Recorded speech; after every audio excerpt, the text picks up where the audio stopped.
2022 Spending Affordability Committee. This year is a little bit unusual because we're going to do the meeting virtually. Thank you everybody for coming. By the way, if anyone has technical difficulty, since we're doing it for the first time for this committee, please email to SAAC@howardcountymd.gov. We're going to cover a few things here today. We're going to discuss about the committee's charge and the process, and also last year's report. We're also going to go over the fiscal update. We invited Sam, our chief of staff, to share about the Federal CARES Act funding, and also Larry from EDA is going to discuss about the COVID impact on the business, as well as our assistance programs to them. And I'm going to deliver some fiscal update. And after that, we want to go around the table and do some introduction about, and also share everybody's experience about your own organization in terms of how are you doing during this pandemic. So we want to start with a little bit of logistics there. At this point, we tentatively mute everyone, but all panelists there, you can unmute yourself anytime during the process on that. And just remember that after you finish talking, please mute yourself again, because it could be very difficult to hear if some of the folks there do not unmute yourself there, because some noise in the background can get picked up. As we just talked about, if you have any technical issues on logging, etc., please email SAAC@howardcountymd.gov. And some people in the government, thanks to IT, by the way, for helping us do this virtual meeting together, and someone is going to help you. The other thing is that, given that it's a virtual meeting, I would like you to hold until every speaker finish his or her sections of the presentation, and we're going to pause for 5 to 10 minutes for people to ask questions on that. So please keep that in mind to avoid interruption in the middle of the presentation. The last thing I want to remind everybody is that this is a public meeting. All SAC meetings are public meetings, and they will be recorded and posted on the county website later. Also, for the first time, we also want to stream the meetings live at YouTube. I think everybody received a link already, but just want to put to the record here. All right. Let me see how to.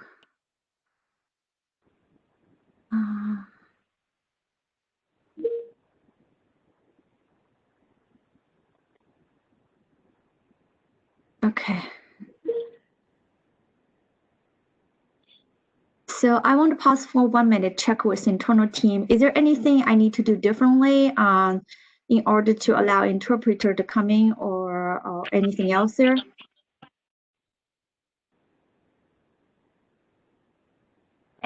Holly, I don't think you need to do anything. So they're working with her right now. Okay, thank you. I just want to make sure.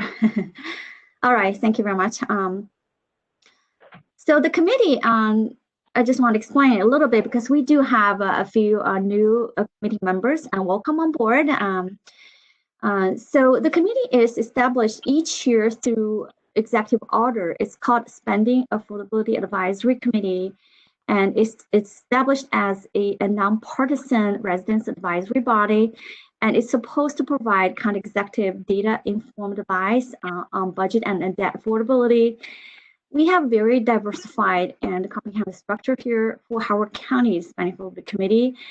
Some other cities and counties also have such a mechanism, but usually it's relatively small. It's only a few people, several people at most. In our case, we have more than 20 people in generally. It's good that it's very comprehensive. It includes experts from different disciplines, and later you will hear from each other about what everybody's doing. And we also have representatives from business, from nonprofits, from all 3 education entities, and also from staff from legislative and executive branch. The committee is charged to produce a report by March 1st to the county executive to provide recommendations on 4 things. One is the general fund projected revenue or spending ceiling for upcoming fiscal year. The second is a recommended ceiling for the new GO bonds authorized in the budget. The committee is also asked to provide some multi-year projections and outlook analysis, and then any other fiscal issues or recommendations there that the committee deems important. Historically, the committee meets about 7 to 8 times during January, February period of time. And this year we followed the recommendations of committee, the other from last year. We expanded the time frame and started in November to allow more time for the committee to analyze and also provide input. So that's just a general introduction about the committee. Before I talk about last year's report, I believe County Executive just joined us. So I want to ask, is Dr. Ball available? Are you willing to talk a little bit to the committee? Yes, good morning. Thank you so much for the opportunity, and thank you, Holly, and everyone who was able to join. And a big shout out to Brandy and her IT team for helping us all continue to connect during these challenging times. I am so appreciative that you all are willing, when we are at the intersection between a global pandemic, the likes of which we haven't seen since, 100 years, and a financial crisis, the likes of which we haven't seen since the 1930s. As many of you have been watching, not just from your personal kitchen tables, but also county, state, and national budget, there's a great deal of uncertainty. And so it was important for me to have you begin working and get your wise counsel as we begin building our budget and work to not only survive this COVID-19, but also get to the other side of it and thrive. We have so many priorities for our county when it comes to quality of life, whether it's education, public safety, infrastructure, so many issues that we as Howard County have been not just regional, but national leaders on. And that will take continued investment, collaboration, and communication. So I just wanted to stop by this morning to thank you so much for the investment of your time and your wisdom and your insight as we work to navigate through these challenging, turbulent times together. Thank you. Thank you very much, Dr. Ball, for joining us this morning. Does anybody have any questions? If not, we'll go to the next slide there. All right. Thank you so much. Thank you. All right. So next one, we'll talk about the committee's report last year, essentially to refresh everybody's memory, but also for new members, give you a sense about what the committee recommended and how it helped our government in making policy decisions when it comes to budget. So last year, the report or the committee made several important recommendations. The revenue projection at that point was produced before the pandemic, so it was looking at a relatively typical year.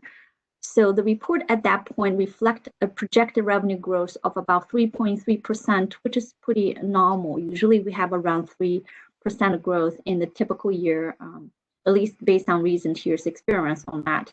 However, as we just mentioned, that was produced before the pandemic. Obviously, everybody got taken back in the following few months there. And we had to, like all other counties in Maryland and around the country, write down our revenue projection dramatically in the following few months.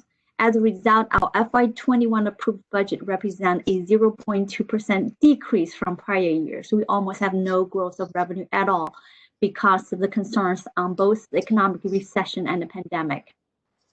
Obviously, that's a very challenging situation there. So elected officials get together and made some really difficult choices on that. But as a good news, the approved budget managed to provide continued support to our highest priority, which is education.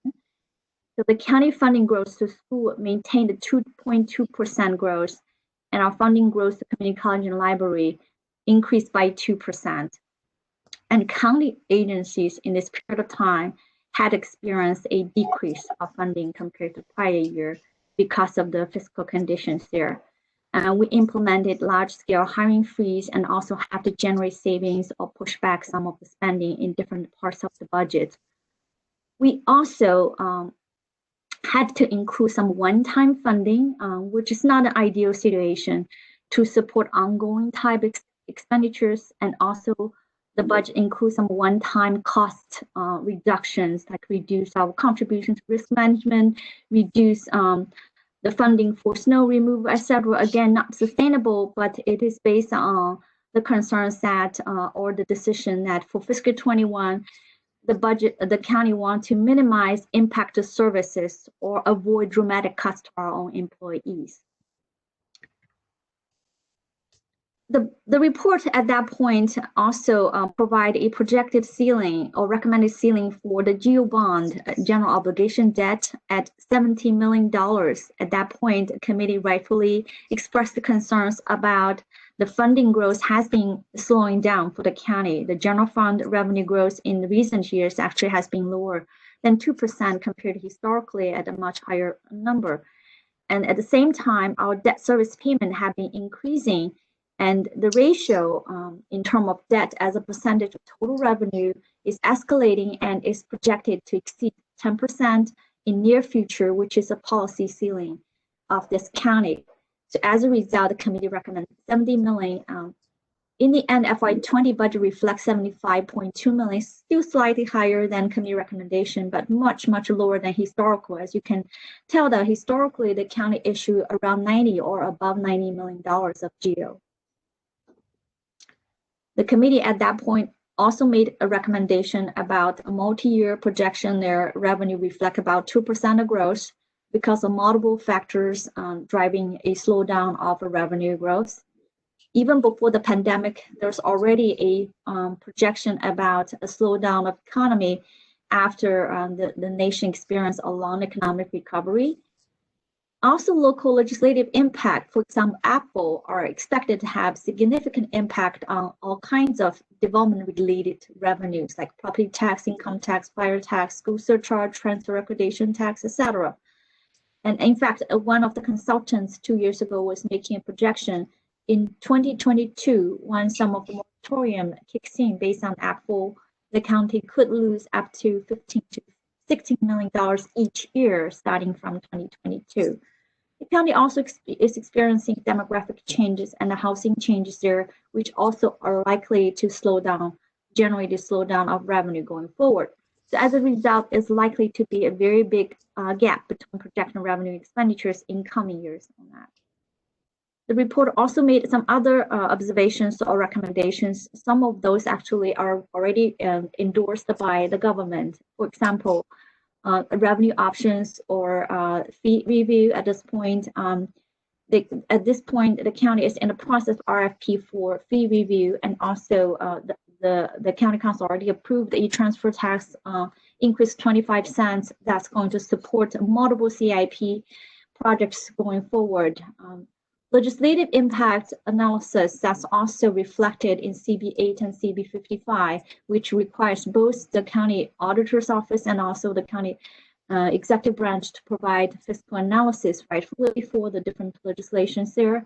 In terms of realist multi-year budgeting, FY21 adopted CIP book made significant progress there in produce a more realistic 5-year plan. Historically, the county's future year CIP in the budget book usually represent 3 to 4 times of the likely affordable level funding. So we made a big progress with the support of elected officials from both executive and legislative branches there. And we were able to bring down the future years more closely to fiscal reality. Also, in terms of fund balance, to protect fund balance there, we're going to make some decisions there, and it's going to be reflecting careful to protect the county and provide more flexibility going forward.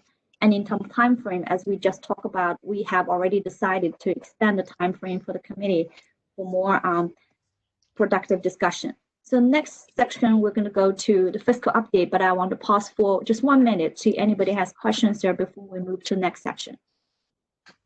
If you have a question, you can unmute yourself. I'll pause for 1 minute. Okay, if no more questions, So let's move to the fiscal update. I'm going to invite Sam, our Chief of Staff, to provide an update about the CARES Act spending program. Sam, are you in the meeting? Yeah, I'm on. Can Go ahead. everyone hear me? I'm getting a little bit of an echo. Am I good, Holly? Yes, you are good. And anybody, if you find yourselves unmuted, please just make sure mute yourself. Okay, Sam, go ahead. Thanks. All right, thank you so much. And I want to thank everybody for getting up very early this morning. As Holly said, my name is Sam Sid, and I am the Chief of Staff to County Executive Calvin Ball here in Howard County. I'm going to give you a brief overview today of how we've managed our federal CARES Act allocation as a county. It's been, quite an effort to manage a sizable amount of money in a very short period of time. So if we could go to my first slide, there you go. So our total allocation, I'll start with how much money we got. As a county, Howard County was allocated $56.8 million by federal formula through the CARES Act grant. But there's some qualifications on that number, and it's actually a little bit less that county government's working with. So under the CARES Act, jurisdictions with under 500,000 residents were treated differently than jurisdictions with over 500,000 residents. And the big difference was that our funding had to pass through state government in order for us to receive it, and that had two key impacts. First, going through the state process on top of the federal process, we had to work out grant agreements and other details with our state partners, and that delayed our receipt of CARES Act funding by about 5 to 6 weeks. Larger jurisdictions in the state got their money in mid to late April. We got our money on around June 1st. And the second impact was that the state decided to split the county's allocation into two, with half of the funds coming directly to county government, so that would be a $28.4 million amount, and the other half of funds being allocated to the local health department, but that amount is dispersed by the state on a reimbursable basis and treated very differently and goes through a different approval process. Conversely, jurisdictions with over 500,000 residents receive their full allocation directly from the federal government without going through that process. We were lucky enough to work with our health department, and they'd agreed to grant Howard County government $9 million of its allocation. So that brings our total pot, as you can see at the bottom of the first slide, to about $37.4 million that county government itself is managing in CARES Act funding. So we can go to the next slide. There's a couple key limitations that I'll talk about in terms of how this money can be spent, 3 of them to be exact. And the first is that funds from the CARES Act can only be used to cover unbudgeted expenses. And this is kind of ensured that our funds are only used to cover new expenses that have arisen from the pandemic. So, things like already budgeted expenses, we, for the most part, cannot use our money to cover. And revenue shortfalls can't be plugged with the money from the CARES Act. The second limitation is that our funds must be expenses that are incurred between March 1st of 2020 and December 30th of 2020. We've worked a lot with our federal counterparts, had some consultant support, and there's been a lot of debate over the meaning of the word incurred, so to speak. But the general guidance we've received on what that word means for the purposes of this grant is that the funds have to be in the hands of the end user by the December 30th deadline. Items like invoice processing, we have a little bit more time to complete. The grant allows for invoices to be processed up to 90 days following the expiration of the December 30th deadline. And the last point, and I could probably do a separate presentation just on this point, I won't do that, but is that funds must be used on necessary expenditures incurred due to the pandemic. And again, that definition of a necessary expenditure, there's a lot of differing detail and guidance. That's evolved over time, and we've continued to receive updated guidance from the federal government on what's classified as a necessary expenditure. But that's basically, kind of a third limitation on what we can use our funds for.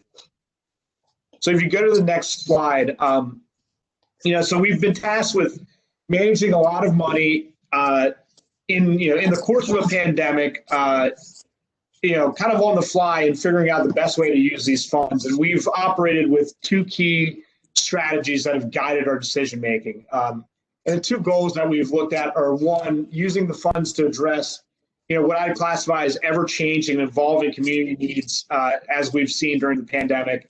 And second has been to ensure the continuity of government during this time period. So in terms of addressing community needs, obviously this pandemic has had consequences for businesses, families, and students alike. And we've been fairly aggressive in creating grant programs and creating other allocations of this funding to address this use. And I'll go through some of what we've done. The first and most timely is that just yesterday, we announced a $5.9 million grant of CARES Act funding to the school system to support instructional model enhancements. And these fit into a couple buckets, primarily going to support technological needs like Chromebooks and other supplies and software, public health and safety equipment, which is still needed even though there's a virtual learning environment. There's still small group activity. Students are coming in for meals. There's still staff on site. Some money for meals for students, and a last bit of allocation to cover increased unemployment costs that have arisen through the pandemic. Secondly, we've allocated a total of $5.5 million to business assistance grants, and we've done this in two rounds. Primarily, we've got this money for a finite period of time, and we wanted to make sure that we were ready for a lengthy pandemic, and I think that's been the right decision. So our first round of grant money through this business assistance grant program supported 249 childcare providers, 202 retail businesses, 146 restaurants, 45 farms, 21 hotels, and 3 performing art venues. And just this past Thursday, we announced that we've released our second round of grant funding for business assistance that will continue to support even more businesses as they weather rollbacks and new restrictions throughout the course of the pandemic. We've also allocated $1.6 million in just CARES Act money to rental assistance. And what I'll say about what we've done with rental assistance is that we've also received from a separate pot of money called the Community Development Block Grant, $1.9 million for rental assistance. So we've done $3.5 million in allocations to the county to support rental assistance so far to date. We've allocated $1.5 million in support to nonprofits in the county, which have supported over 40 nonprofits that have been critical partners in actively supporting our community through a variety of different mechanisms through the pandemic. I won't go through everything we've done, but some of the other things that we've done, we did $750,000 for our Hillco Scholars Program, which allows for in-person instruction for selected middle school students. Digital equity has been something that we've hit. We did $450,000 there to ensure that there's internet access and Wi-Fi hotspots for students. 300 grants total for food access. We did a $60,000 grant to legal aid for legal assistance for tenants facing eviction. This was important as the moratorium on evictions that was set off by the state was expired on September 1st. So we had to deal with kind of a flood of evictions coming in. And then we've also subsidized childcare offerings from the county through our own Department of Rec and Parks. We can go to the next slide. So continuity of government, I'll go through quickly what we've spent CARES Act funding on to date, and we continue to incur expenses in this area as well. But we've spent nearly $3 million in supply purchases, and that's facilitated telework, gone to supplies for ensuring the safety of county employees, hand sanitizer and different things. We did $2.8 million to provide hazard pay to employees dedicated to responding to the pandemic in the form of one-time lump sum amounts. We've done $1.8 million in salary overtime for employees also responding to the pandemic. That money's primarily gone to our staff from the Department of Fire and Rescue Services. our police department and rec and park staff. And we've done $1 million in additional services. Cleaning has been a big one in that category, needed to adjust to the pandemic. If you go to the next slide, I'm kind of getting a blank on the slide screen, but I'll keep talking. Just yesterday, we launched our CARES Act spending dashboard, which is going to allow the public to track how we've spent these funds to date. And this dashboard shows both where we've allocated funds and where spending has actually been processed today. And that processing timeline has a little bit of a lag to it. So at this point, again, we've allocated and have a plan to spend 100% of our funds by the December 30th deadline. And we've processed spending for a little bit over $14 million of our allocation. We've started to see that actual spend figure grow rapidly. I think in just the past week, we've processed about $2 million in invoices, and we have another $2.4 million in processing right now that'll be reflected shortly. And as I referenced earlier, the invoice processing, the federal grant guidelines allow a 90-day period following the expiration of the grant for processing. So again, we have a plan. We're very confident that we're going to be able to spend all our funds by the federal deadline. And the last thing I'll hit on is just kind of looking forward. Our needs as a county aren't going to go away on December 30th, and we're fully cognizant of that, and we're making preparations to prepare for that eventuality. We're hopeful that Congress is going to pass the second round of stimulus funding. There's been a lot of talk about that at the federal level. We're in frequent conversations with our federal delegation, and we know what they're doing all they can to secure an additional round of funds.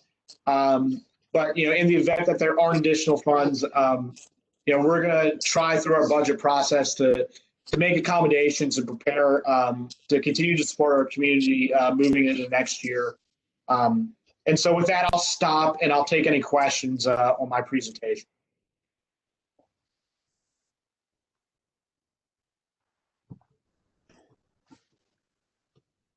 Does anyone have questions? If you have, you can unmute yourself and then ask Sam questions there.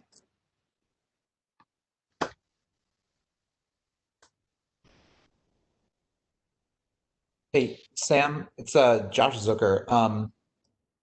Some of the spending, would be helpful for us, and maybe we can get a better idea. Because I was thinking during your presentation, I don't know if $1 million to something is a lot or a little, or if it's on top of spending that was already made. Is there any documents or information that we could get supplemental to this that shows that some of this is revenue enhancing, that it's on top of a program that already exists, so we can get an idea of whether this is just one time, obviously this is one-time new spending, but right, what are we spending on these programs if there were no CARES Act? And obviously that there's certain outlays that are just completely unique to this pot of money. But if there are areas that are just being supplemented by CARES Act, that would be helpful just in our review. Sure. And by nature of the grant program, I'd say the vast majority of funds, it's not money that's being spent supplementally. Again, these are expenses that have to be necessary due to the pandemic. So there's kind of that dividing line. Yeah. Our rental assistance money, we do rental assistance activity in the county anyway, but we've allocated additional funds, and additional funds have been made available because of the pandemic. So, I think there's additional information I can get to Holly, but to answer the question, I'd say the vast majority of this activity has been, activity that would not have occurred but for the pandemic. Right, but are there, are we paying, RTA drivers who suddenly don't have the traffic on their routes that they normally would, and we're trying to, and with no fares coming in, we're just trying to keep them solvent, things like that. Sure. We can, I'll work with Holly and see what we can pull together. Okay. Sam, this is Chao. I have a question. Yes. So it seems the CARES Act still have a lot of money like holding on, but the spending period, like I remember like December coming very soon. So what are we going to do for the extra money? That's the first question. Second question, are you foreseeing there will be more money going to HCPSS? Thank you. Yeah, sure.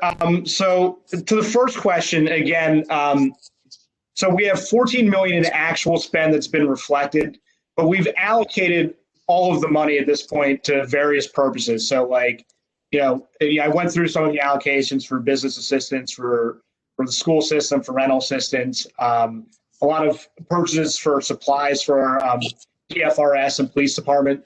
So again, I think it's a matter of the invoice processing catching up to the actual activity. So at this point, I'm fully confident that we're going to be able to spend our full allocation by the deadline. In terms of money for the school system, I don't anticipate another grant at this point, just because we're so late in the grant period. Again, $5.9 million of 37.4 is a significant amount. And it was something that we worked with the school system to arrive at in terms of an amount. It comes out to about $100 per student. If there's a subsequent round of stimulus money, certainly we'll continue to work with the school system to assess needs.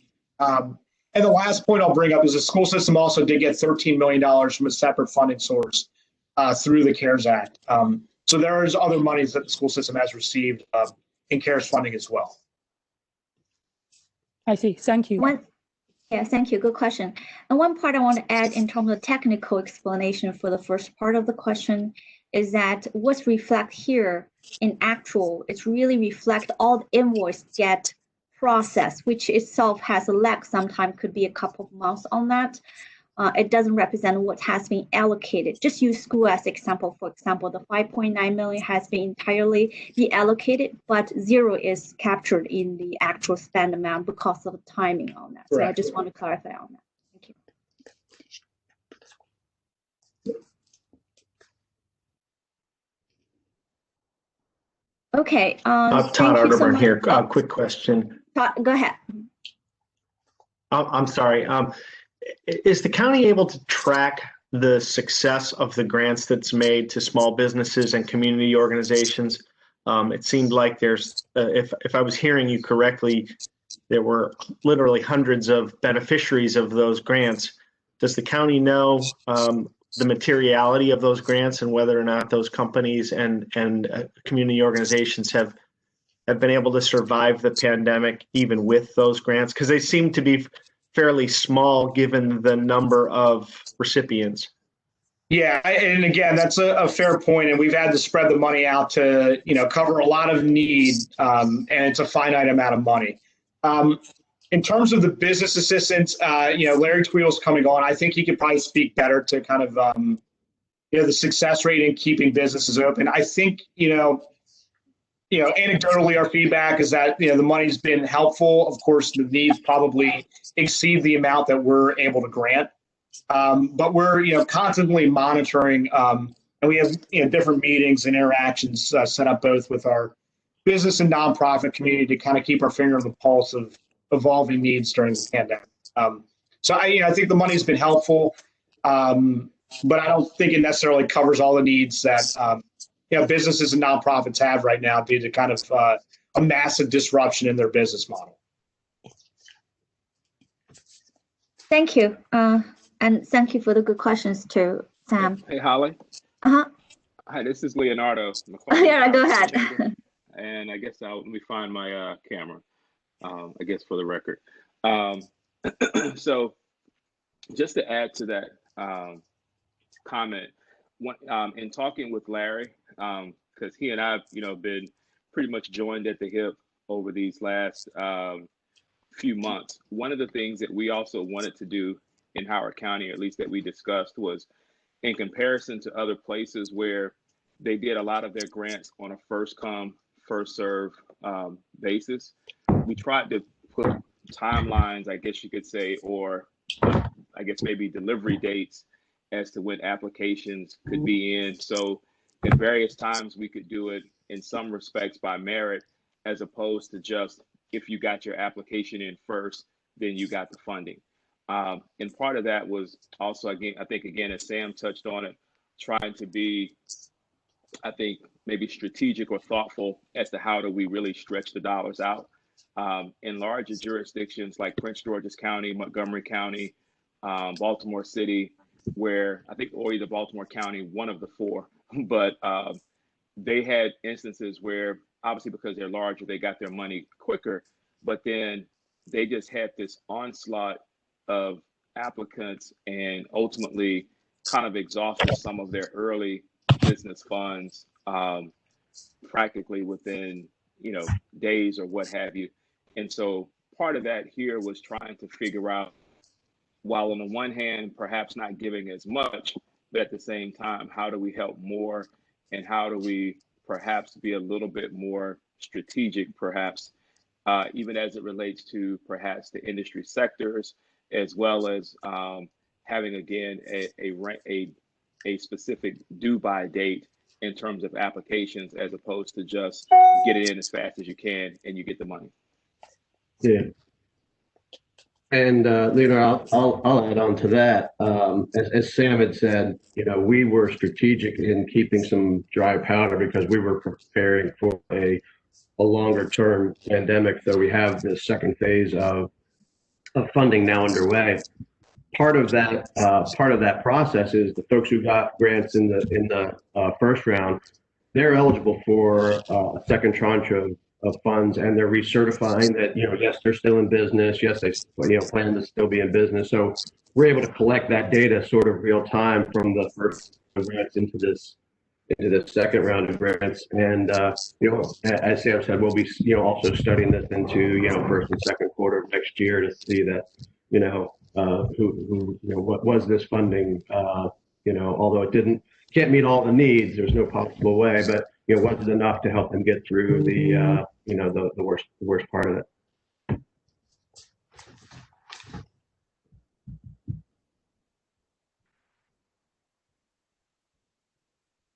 Thank you. That's a perfect transition, because our next speaker is Larry. He's going to go over some slides to show the COVID impact on our business, as well as some more details regarding assistance to business programs there. So Larry, I think you are made the speaker now. Can you try to share your screen? All right. Let me see if I can share my screen.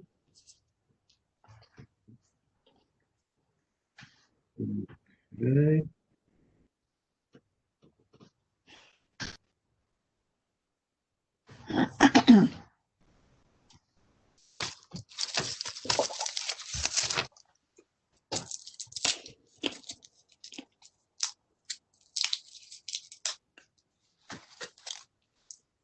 All right.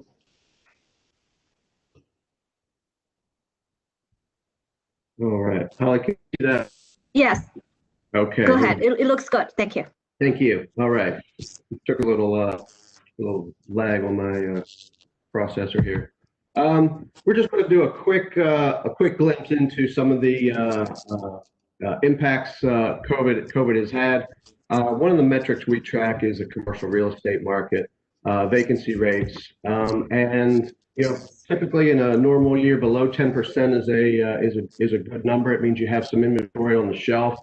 The blue line is here, Howard County. This is all of the products that we have: office, industrial, retail. You can see how we were pretty healthy, below 8% across product lines. Started to spike a little bit, but this compares us to how we're looking at that against some of our peer counties. Similar trend lines, but we had one of the better vacancy rates in the region. When we break the Howard County market apart into the various product types, office, industrial, retail, and flex space, which is could be warehouse, could be an office type of product. We start to see some spikes in the office market and the retail market, not surprisingly. Now this is through third quarter of 2020. But on the other side of that, we are seeing big demand in the industrial market. So while we might be losing some ground in the office retail space in the short term, demand for industrial space along the Route 1 corridor is very strong. jump into unemployment and unemployment insurance claims quickly. We were really at historic lows before the pandemic at, sub 2.5%. You can see how we spike along with the rest of the region in March and April. It just goes vertical to over 8%. Since then, it has been coming down throughout the summer as businesses started to open and pick up. Unemployment was coming down. We're still at about 5.5%. Good trends. We're watching this closely. It was heading in the right direction as it was throughout the region. Employees filing initial UI claims, and you can see since going back to March how unemployment insurance claims really started to spike throughout the spring. Again, following the unemployment lines, it started to trend down in a good way throughout the summer. More recently now, things are starting to spike again, so we're watching this very closely. It's still quite high, and we're cautiously watching as we move into the colder months. We're going to probably expect to see some spikes as some of the restaurants may have to slow down due to just there's going to be less outdoor seating. So we're watching that closely. Here's how the unemployment insurance claims stacked by industry sector. Obviously, accommodation and food services was among the hardest hit. Healthcare and social assistance was initially one of the first hard hit, as well as elective procedures were constrained. Retail, trade, arts and entertainment. So these were some of the hardest hit industries. When we took a look at some of those most exposed sectors, and our friends at Baltimore Metropolitan Council did some collecting some good research for us as well. Looking at the most exposed employment sector, it falls into 6 general categories: restaurants and bars, sensitive retail, travel, transportation, entertainment, personal services, and sensitive manufacturing. And by sensitive retail, we're talking about department stores, auto dealers, clothing stores, home furnishings, jewelry, luggage, and the like. Sensitive manufacturing would be furniture, motor vehicle parts, apparel manufacturing, ship and boat building, motor vehicle manufacturing, motor vehicle parts, so those kinds of categories. So that's what we're kind of categorizing as our most exposed employment sectors. Here's how those sectors compare across the region. About a little more than 17% of our business base falls into those exposed sectors, and you can see how that compares to other counties in the region. Employment in those sectors, specifically for Howard County, we're looking at over 11,500 workers in restaurants and bars, retail almost 9,000. Over 3,500 in entertainment, manufacturing, a little over 1,000, travel, transportation, a little over 1,000 as well. So obviously, we're very concerned about the restaurants, bars, and our retail merchants. When you look at those exposed versus non-exposed sectors, here's how it breaks down in terms of like the wage categories. And this is stacked in terms of dollars per hour. You can see some of our most exposed sectors are fewer than $12 an hour, $14 an hour, $16 an hour, and the inverse on some of the non-exposed sectors in terms of this is basically this is showing us that the hardest hit are amongst our most vulnerable. A little deeper dive into the wage levels, and this is by race in Howard County, and again by the tranches of dollars per hour, and you can see how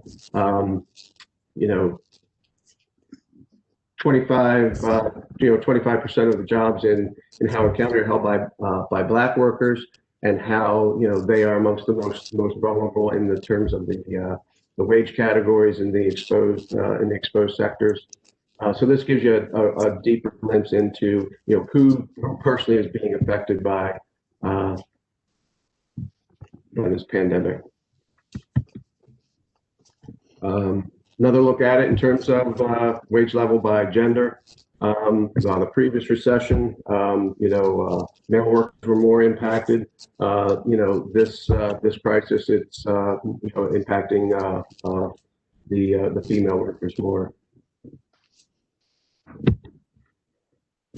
This is just a glimpse. Sam already kind of ran through the numbers. This is the business assistance grants. This was phase one. We've gotten $2.2 million out the door. In phase two, because we were strategic in keeping our powder dry, all of the folks who got funds, the first round are eligible for second round of grants. Those grants will be larger in value, and we're also getting a lot of new applicants as well. So we're having I think by keeping this second round till later in the year, we really have businesses need it more. They're getting more assistance, and we're helping a wider section of our business community.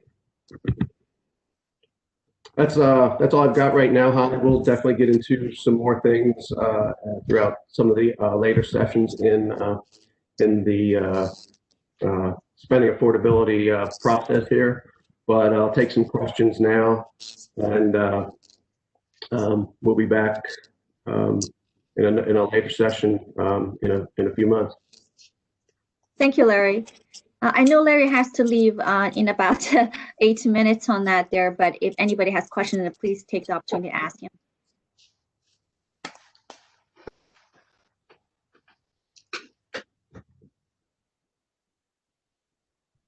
Okay, same still questions. Larry, thank you so much. I have one question. Sorry. Oh, go ahead. Took me a minute to find the mute button. Larry, do you expect the vacancy rates to tick up as leases and contracts expire, or is that baked into some of the models you have? We've been talking to a lot of the landlords and developers. A lot of their tenants are delaying their decisions. They're either doing short-term extensions to really better understand what their office demands are going to be, because there's a lot of debate right now in that, do we need more space for social distancing, or do we need less space because we're on a sort of more of a flex work schedule? So a lot of folks are delaying their decisions. We are seeing the defense contractors are still office space is still very strong for that. Others, it's a little bit of a question mark, but we know industrial is being very strong. So it's going to be a bit of a mixed bag. My hunch is office vacancy is going to go up a bit in the short term. But on the other side of that, we're seeing strong demand for industrial and warehouse space. Thank you.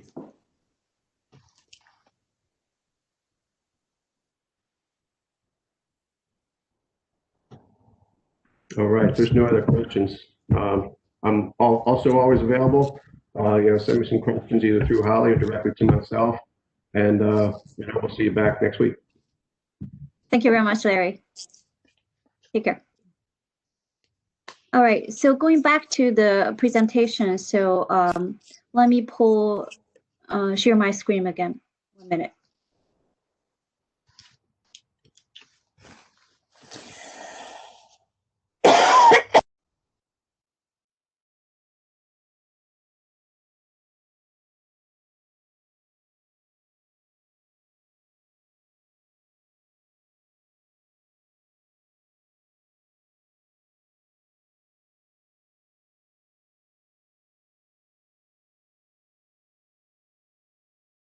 All right, can you see the PowerPoint? Yes. Yes. Okay, thank you. All right, so our next discussion is about a fiscal update. At this point, as you know, some of the critical information or data are still not available to do quantified level of projection for our next fiscal year. So that's why typically it's in January to February that we present that to the the first round of preliminary projections to the committee, but I just want to share with you where we are or what we know at this point, at least conceptually. What has been happening is really interesting. Local governments, including Howard County, actually did surprisingly well, at least for the first few months of the pandemic, which is pretty much the last quarter of fiscal year 2020. However, that's really attributable to one-time and temporary factors there. As you're already aware of from last year's committee, the county received some one-time significant reconciliation, a distribution in income tax that's related to federal tax law change 2 years ago. This is not repeatable, it's one-time money, but nevertheless, we received that in FY20. The other thing is, fortunately, the federal government provided very fast and sizable stimulus package. It's very, very helpful to a lot of state and local governments there. In particular, those direct checks, expanded unemployment insurance, etc., have been holding the personal income from a significant drop as originally has been projected. Back to May, I think the state controller's office was predicting a double digit, could be 22% drop of personal income during the pandemic months. In reality, what they showed us is they don't have the data down to the county level, but statewide, actually there's a spike in personal income, at least in the first couple months during the pandemic. And the explanation is because those very strong stimulus package, and for unemployed population who has been raising very quickly in those period of time, they were able to get extra amount of checks and other programs that has been helped them from actually showing a decrease in the personal income. Again, that's a temporary factor because as we all know, some of those policy already expired a few months ago. The other thing is CARES Act funding, as Sam and Larry has been explaining. These actually provide huge help to us and other local governments. It allows us to cover those extra spending in our agencies, overtime, personal protecting equipment, etc., but also allow us to provide needed help to our community, including the residents impacted, nonprofits, as well as business there. However, as we all know, that's also going to expire by the end of December. The issue is that those temporary strong performance of the revenue is not really a reflection of economic reality, but attributable to those one-time temporary factors there. So for example, Larry already showed you earlier that unemployment insurance new filings has been coming down gradually from the peak. However, one thing to keep in mind is the total employment insurance claims continues to come in. What to the left is the statewide data. It's showing that the curve has started to be less steep, but still growing in the past several months there, meaning that there's still a lot of people struggling and they are still in the process trying to find a job or comparable job to what they had before. The county's unemployment, as reflected in the bar graph, same thing. It has been improving compared to the peak time in April. At that point, we had tripled our unemployment rate compared to pre-pandemic level, but at this point, it's still doubling the pre-pandemic level. And also what we have been hearing recently is that things has been softening. Actually, the recovery of the employment has been suffering because of the pandemic itself. There has been experiencing a spike recently, both in Maryland and in other places there. As Larry mentioned earlier, some of the industries or sectors has been hit particularly hard.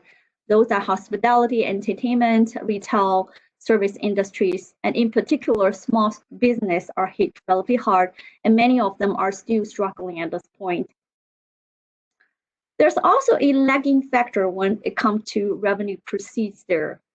For example, the recordation tax, surprisingly, throughout the last quarter of last fiscal year, still holding pretty well, partly because some of the transaction was already in the process or in the pipeline, so they still go through the process there. However, in the last quarter of fiscal year 2021, they actually has been dropping by 24% compared to the same period last year. They finally start to show signs of weakening.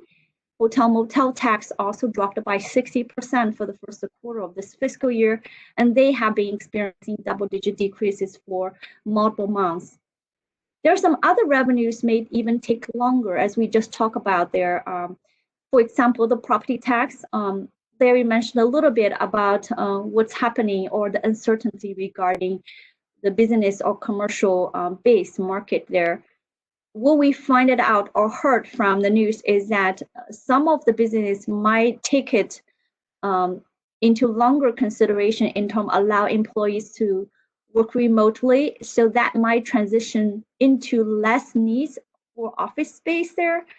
And also, as we know that malls, these physical malls are deteriorating as people are more getting used to using online purchase their online sales on that. So all those could transition into future years weakening in terms of commercial base, personal property tax, as well as real property tax growth there.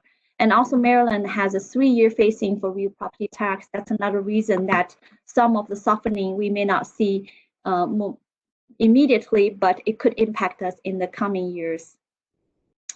Looking forward, we know there are challenges and uncertainties there. The challenges first come from those pandemic recession on revenues. We know there are some no obligations there. For example, capital project there. We continue to see the debt service payment growth every year for existing and new bonds to support our capital projects there. And also the new courthouse, which is similar to a typical capital project there. We need to make payments on debt service as well as operating maintenance costs, and that's supposed to kick in next fiscal year. So that's also going to need to be taken care of. We also have to make up for quite some one-time solution FY21, as we just mentioned moments ago, that in order to avoid dramatic cuts to services or to our own employees there, we had to use some one-time solution FY21, including both one-time revenues as well as non-sustainable cuts there. Now we have to cover some of that in FY21, and that's going to use quite some resources there in FY22. And obviously, we also have to provide continued service to keep the same level of service. Plus, we have to step in to address some continuous needs from the community for pandemic recession impacted business or residents or nonprofits there. Even if that we may not have enough or quickly federal assistance for that. Now futures also features a lot of uncertainties. First is about the pandemic itself there. At this point, it's really hard to make a prediction about duration and severity of the pandemic itself there. The graph here was showing in Howard County, but it's in Maryland, but it's also similar to the nation in terms of the trend. As we all know about that, we have recently experienced a spike in the pandemic, which has obvious impact on economic activities itself, which is going to transfer to revenues. We also have significant uncertainties about when and the pace of the potential economic recovery down the road. There are so much unknowns at this point. The State Controller's Office, they actually hired 2 different consulting firms of economists there. And between May and September, they produced 4 different scenarios there. And number one, you can tell that those 4 scenarios are quite different, meaning that people have really huge uncertainty about what's going to happen in terms of the recovery path. But secondly, even the most optimistic one, as represented by the yellow line, was predicting it takes at least 2 years for the employment level in Maryland to approach the pre-pandemic level. The other 3 scenarios was actually thinking it's going to take 3 to 4 years to regain pre-pandemic level. This is not a pretty picture. It's basically saying after an immediate bounce back during the summer, things are slowing down and potentially takes much longer. Is it going to be a W-shaped type of recovery, or it's a swoosh type of recovery that's going to take much longer, dragging in the coming years? It's still kind of hard to tell at this point. And to some extent, that is actually going to be impacted by the federal policy making. In particular, the second round of federal stimulus package, which is going to be critical. Recently, two very well-known economists, one is Ben Bernanke, as everybody know about him, and the other one is very well-known in the economist circle, is Mark Sandy, who is chief economist Moody's Analytics. They both mentioned that it's extremely important for state and local governments to get the benefit from the second round of federal stimulus. Otherwise, there is a possibility for significantly worse and protracted recession, as well as the double dip. And importantly, those second package needs to not only go to direct receivers, but also come to state and local governments. At this point, as we all know, the election result will likely come very soon. But how long it's going to take for both the president and also the Congress to make agreement about the package itself and how it's going to impact all those local state governments is kind of still pending at this point. We really wish that it can come quickly and be sizable, but at this point we don't know. And the timing is really key. There are some other factors. We already talked about Apple, so we're not going to repeat that, but that's going to have impact on a lot of development related revenues very soon. Stocks market, that's another factor. So it's unpredictable, but we know the market has been so good for so long. At some point, that may need a correction down the road. So given all those uncertainties and potential challenges, we already know it's going to happen that.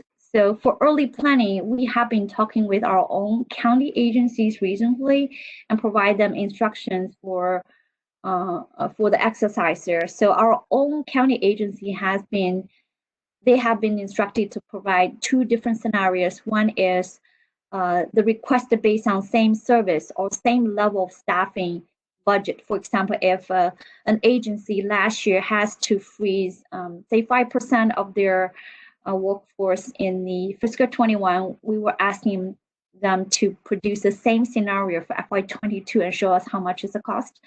Secondly, we also asked all of them to provide an alternative scenario with 3% reductions. So we have options there if we have to go down that route there.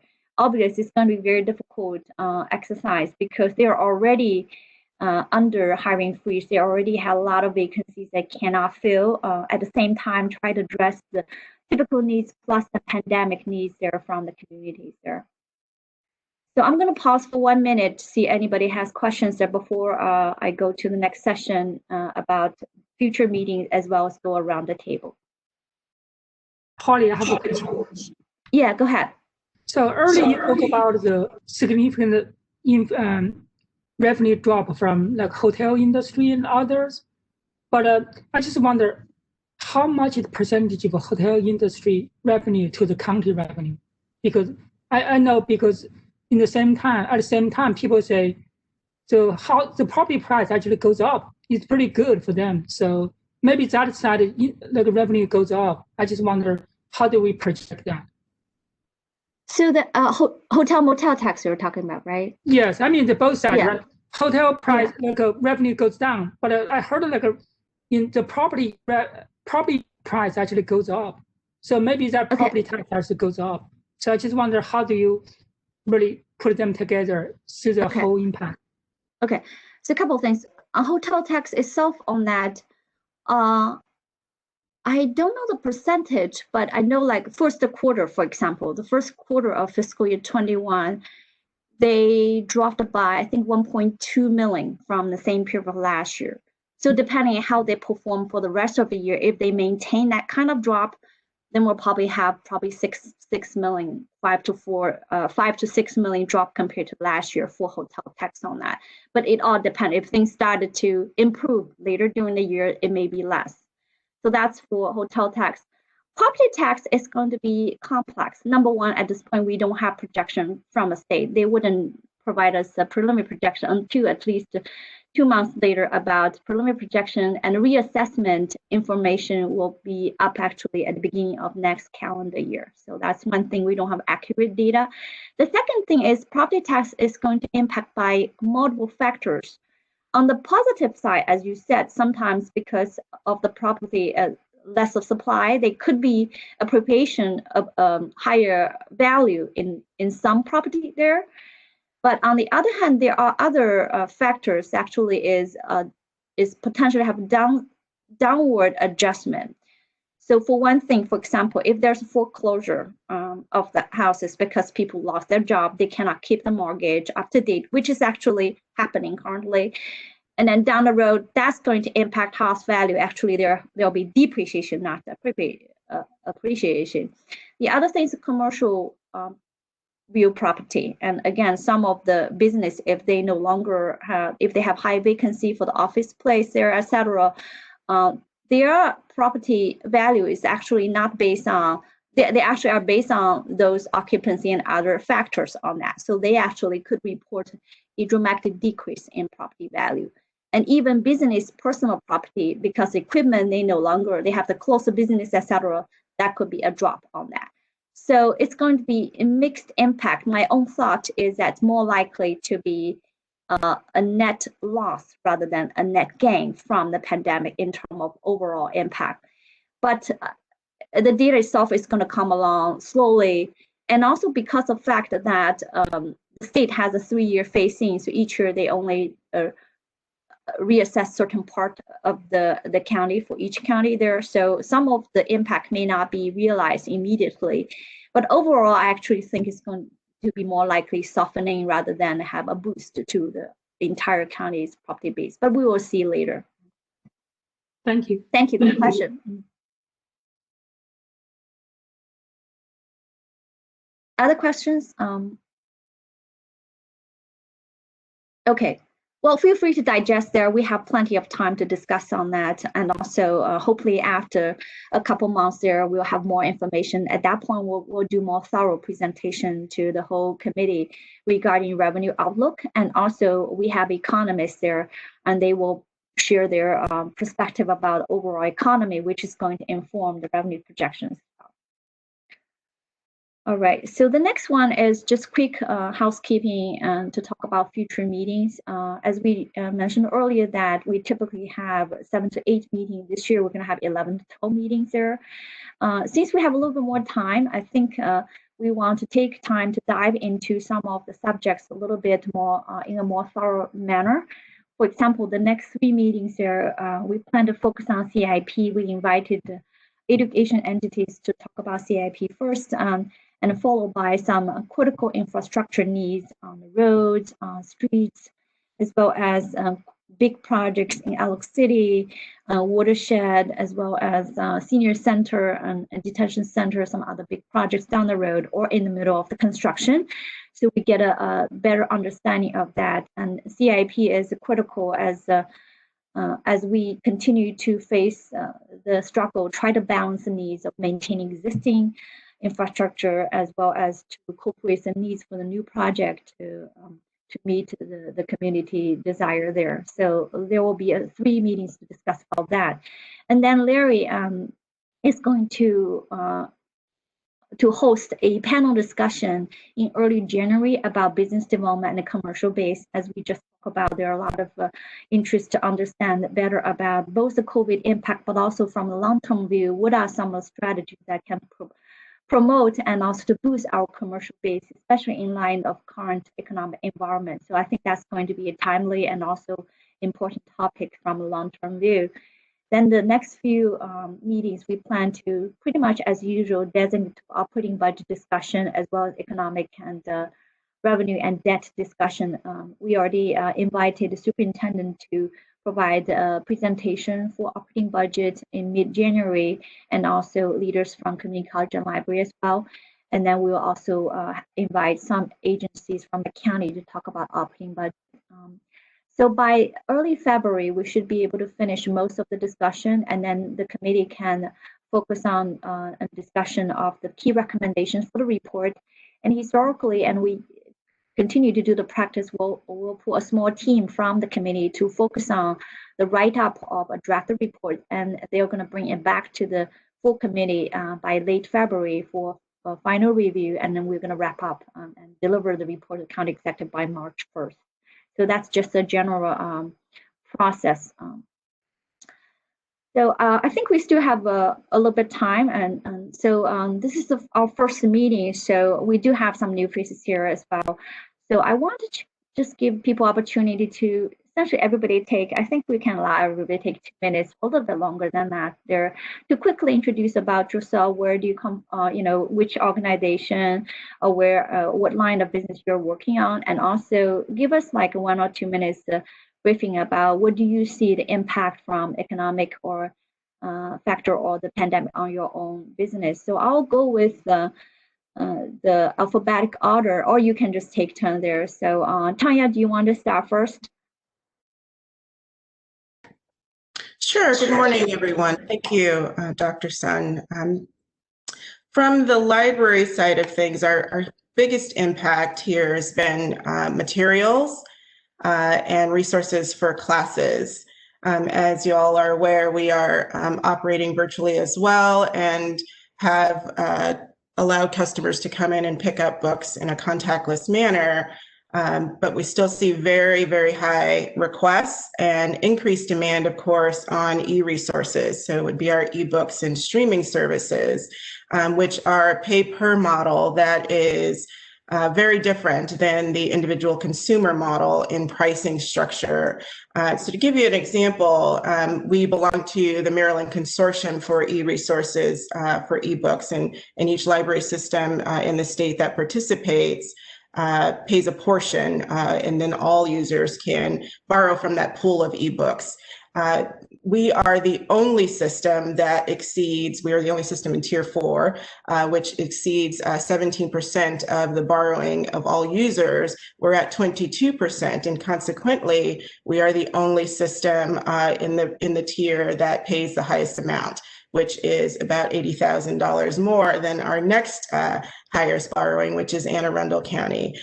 For e-materials. And so those type of impacts and that increased demand on both print, e, and streaming services is really what we are trying to balance right now, in addition to having enough online classes to meet customer demand. And so that's the huge impact for us. Thank you. Thank you, Tanya. Todd? Todd,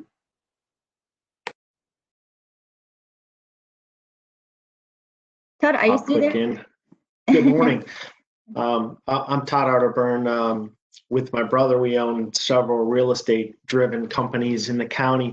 Probably the most interesting of which is BW Offices at Roosevelt Commons, which is a 50-unit executive office suites building at the entrance to the Meadow Ridge Business Park off of Route 1. So as it relates to the pandemic, our occupancy rate has held up very well. Actually, we're not down more than 1 or 2 tenants. Most of the tenants we've lost have been COVID related, but we have some, regular rotation of tenants out in any event. But we have also added tenants, and interestingly, probably over the last month, we've seen a lot more inquiries starting to come in from small operations that need individual or a couple of offices to run their businesses. So it's actually held up pretty well, but I will say that every month we kind of hold our breath to see what our renewals are going to be. We don't run month to month. We generally have 6 month to 12-month leases. So on a monthly basis, we might have 3 or 4 or 5 leases that are coming up. And we're always interested to see what's going to happen with our renewals, which typically are very, very high. But we have had a little higher loss of tenants during the pandemic. I will say that it's interesting that we can kind of do a parking lot survey, and the attendance at our building is way, way down, less than half of what it used to be pre-pandemic. So we probably don't have more than a dozen or 15 cars in our parking lot at any time. Pre-pandemic, you would often find 35 or 40 of our parking spaces taken up.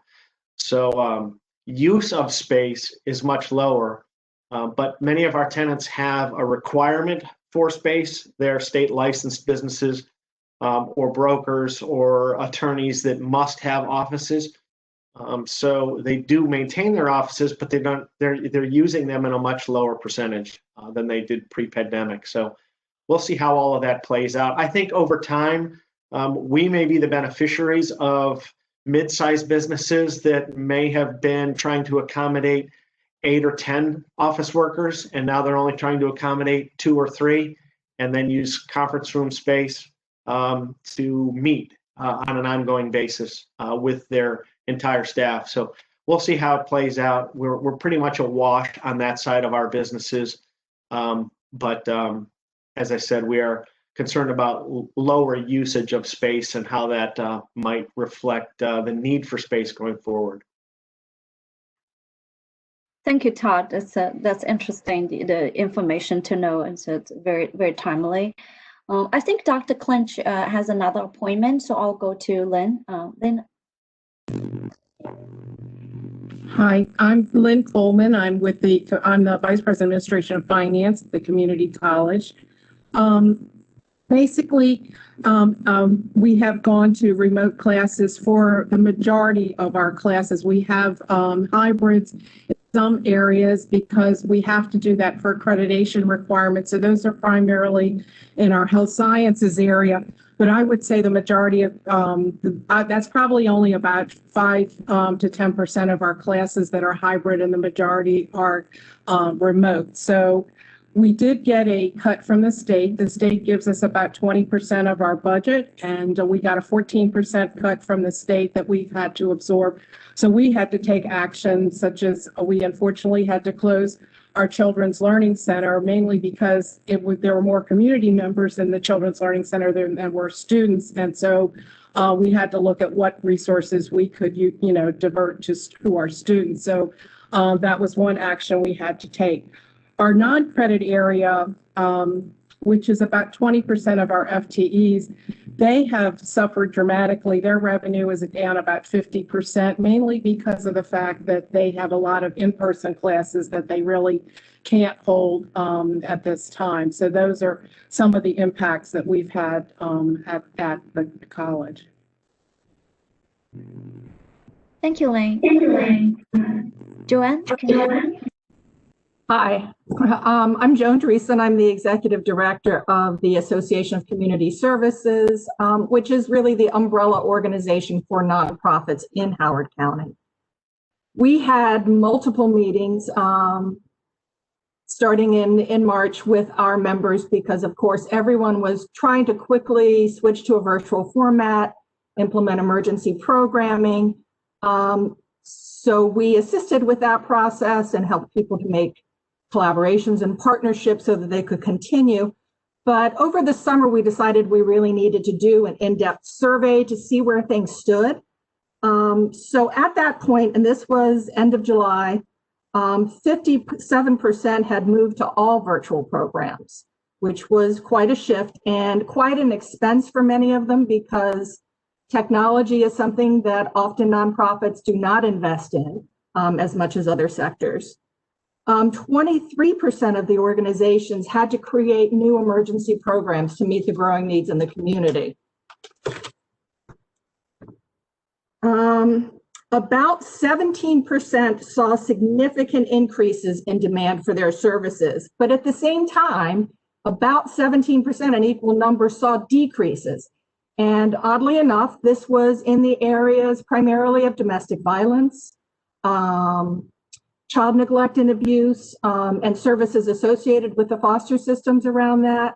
So with less reporting of it coming through the schools, coming from people who were still in their homes and could not report, there were actually initially decreases. Now, I think some of those are beginning to pick up.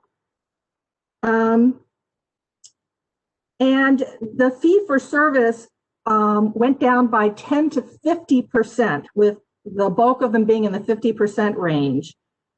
since March 1st for 40% of the organizations. So that's a big hit to our nonprofits. Many of them are very dependent on that fee for service.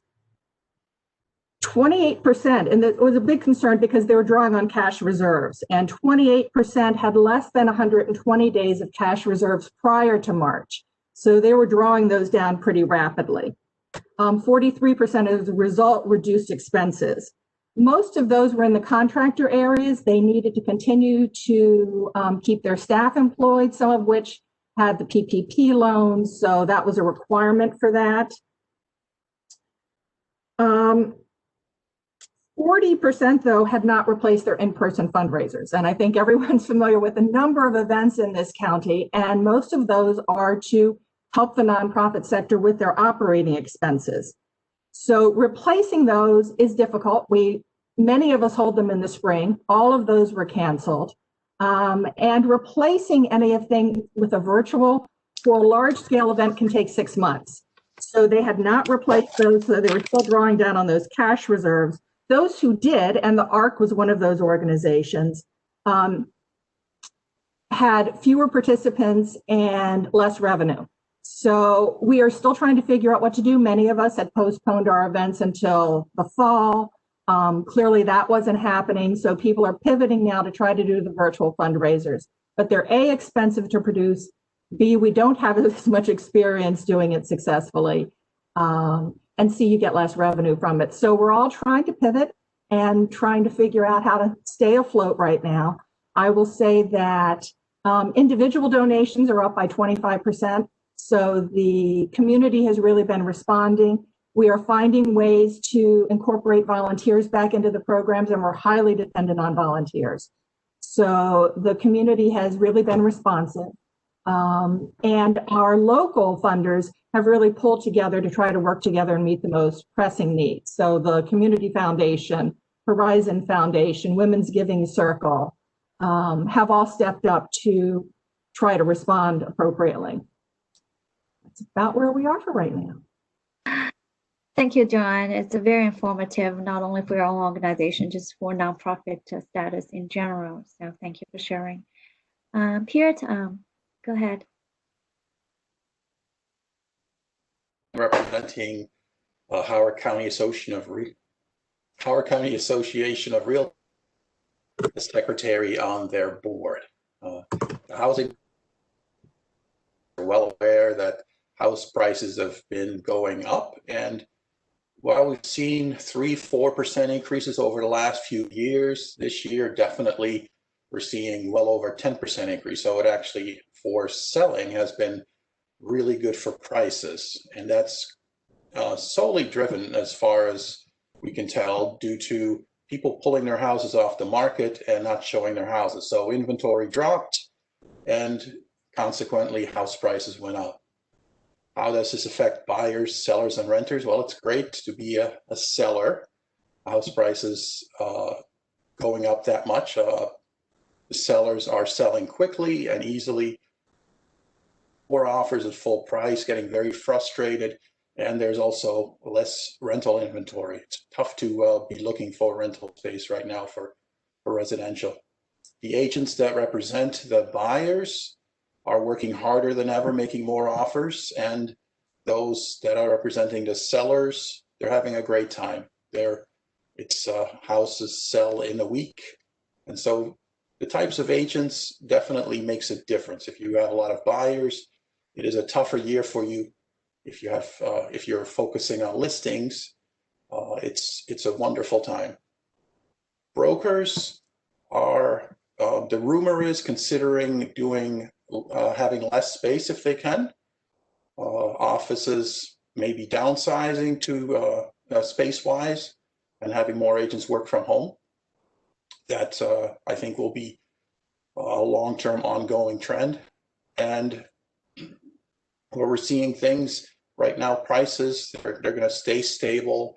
And the prediction is that really the lower 1/3 may see some decrease, say spring or summer of next year. That's where the housing decrease will start. Our association has over 2,000 agents, and That's been an increase over the last 5 years from about 1450. And this is our renewal time, so it'll be interesting to see, at least from an agent perspective, where things will be, whether we're going to see a significant decrease in agents or stay flat. But we've really seen a significant growth. What is that? 5% agents over the last 5 years every year, and it's anticipated that may change. Okay. Thank you, Puritan, and welcome on board. Good information. How do you want to talk about our farmers or agriculture sector?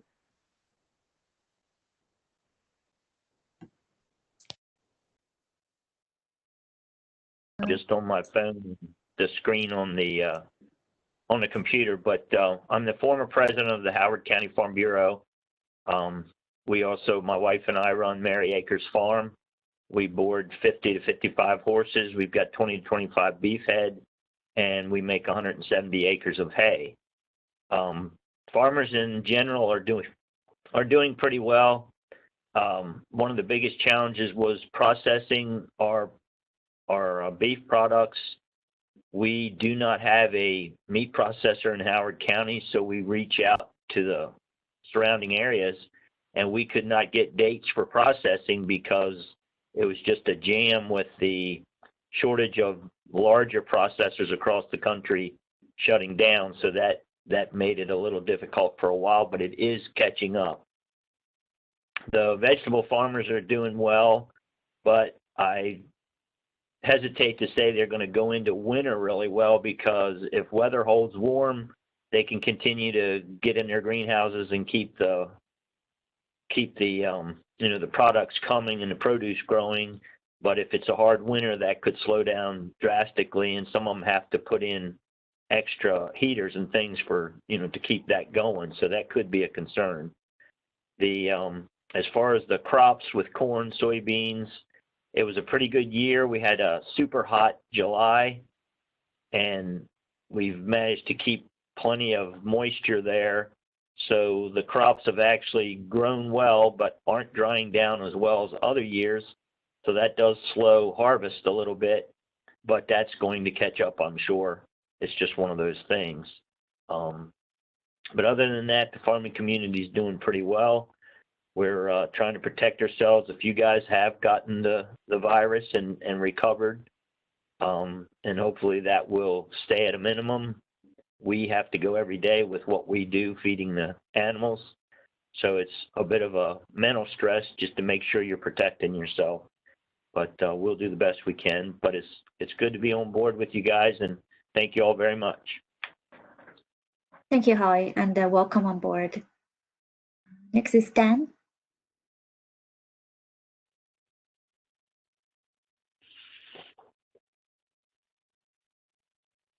Dan, I think somehow cannot hear you. Is that because no? Yeah, should be fine now. But I think microphone, maybe you adjust the voice a little bit high or something like that. I still cannot hear you. I think you already unmuted yourself, but somehow the voice is not picked up. Dan, if you want to put your number in the chat, I can call you and I can work with you to get you on.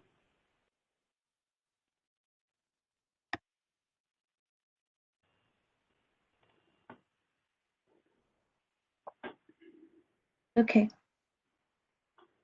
Okay.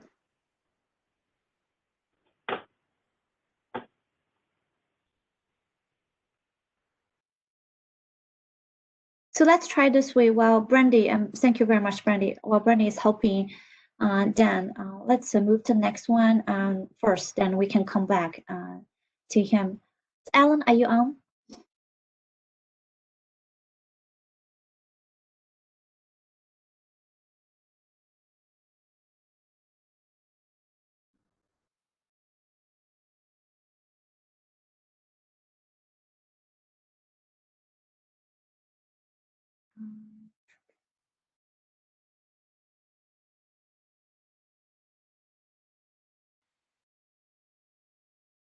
So it looks like Alan is not with us. I think he says she's also has a conflict currently.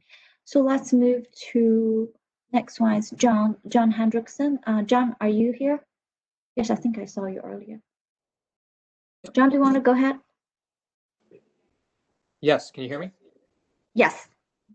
Hi, everybody. JC Hendrickson. I'm on the Spending Council as just a member of the community. The sector I work in for my day job is, in the global humanitarian sector, typically commuting into DC for that. And, our sector has faced, a soup to nuts impact from this pandemic. But, just to stay relevant today, I think, impacts that my family and I have faced, fortunately for us, we both have stable, white collar jobs, my wife and I, so have not faced any challenges there. And also this is one of the times when I think we're lucky to have kids who are young enough that they can go to daycare, and our daycare has sort of stayed, hanging in there. So the sort of basics of this have been, we've been fortunate and have been okay. I think areas that we're concerned about are those that what everyone has spoken to today, which is, some of the businesses, some of our favorite businesses in the community, we're seeing going under, and our favorite coffee shop, in Elk Ridge, went under a few weeks ago, and we were really sad to see that. And for me, I'm a transit guy, and I commute into DC, as I mentioned, normally, and not using public transit to get to work, and seeing sort of the impact on revenues there is really alarming. Those are some of the bigger concerns, that we have, and look, otherwise good to see everybody again, and looking forward to learning more about how the county is managing through all this. Thank you. Thank you, JC. So I want to ask whether, Randy, are we still working with them? Looks like they are still. So let's move to the next one. I think Dr. Rani. And Dr. Rani, after you, then we'll come back to see whether Dan is available now. So Dr. Rani, I know you're an economist, so you don't have to only talk about your own organization. You can talk about more globally if you want. Thank you. Go ahead.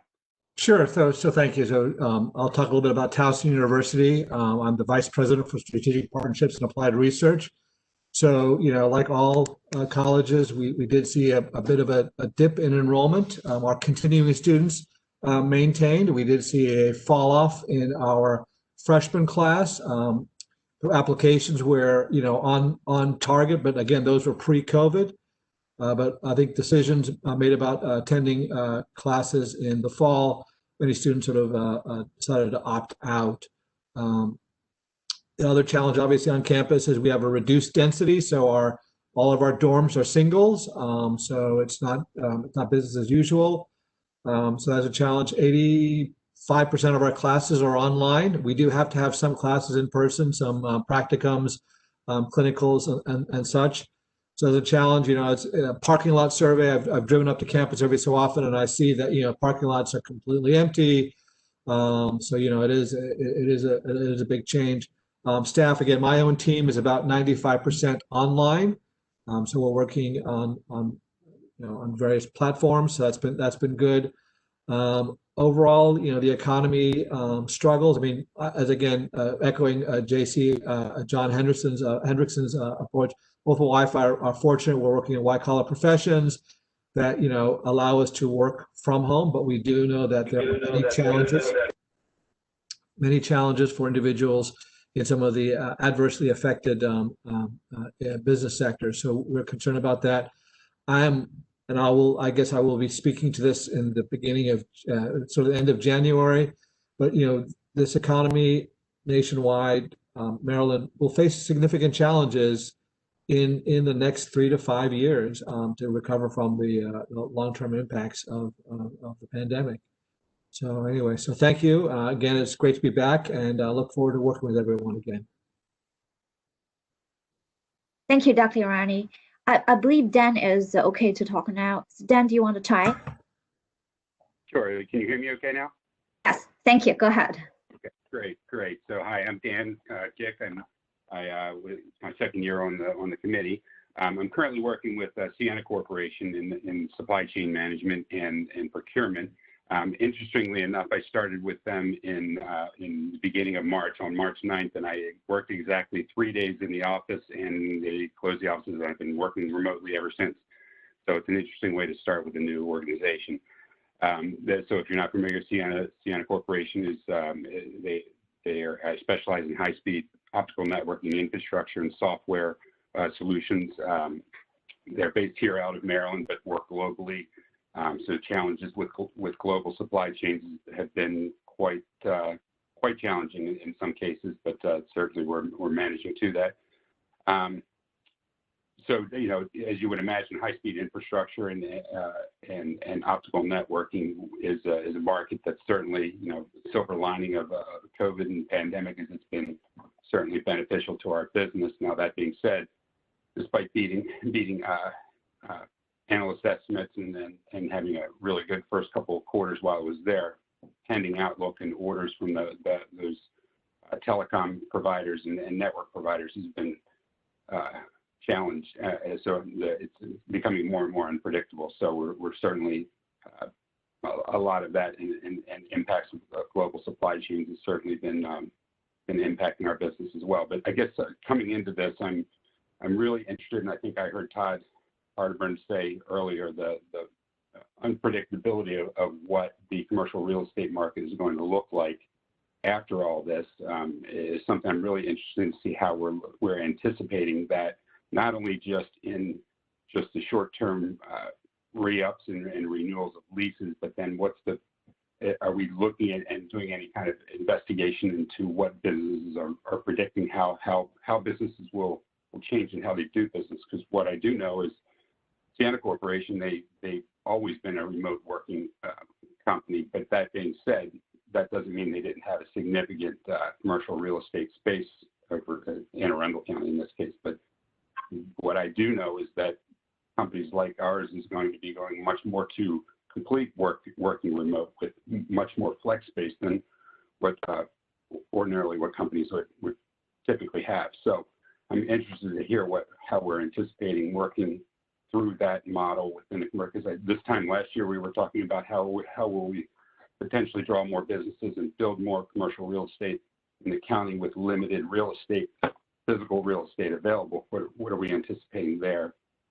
And then also kind of the parallel, now that kids have been going to school here remotely, and they've been adapting to that. Certainly not ideal, but they certainly adapted to that.